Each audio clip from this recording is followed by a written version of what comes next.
はようございます。おはよう日本語です。たった今朝のウォーキングから帰ってきたんですけど、ありえないことが起こりました。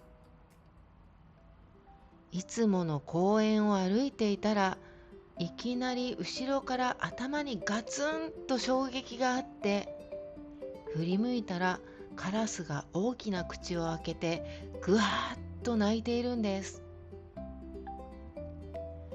私は何もしていないのになぜこんなことをされるのか本当にわかりません。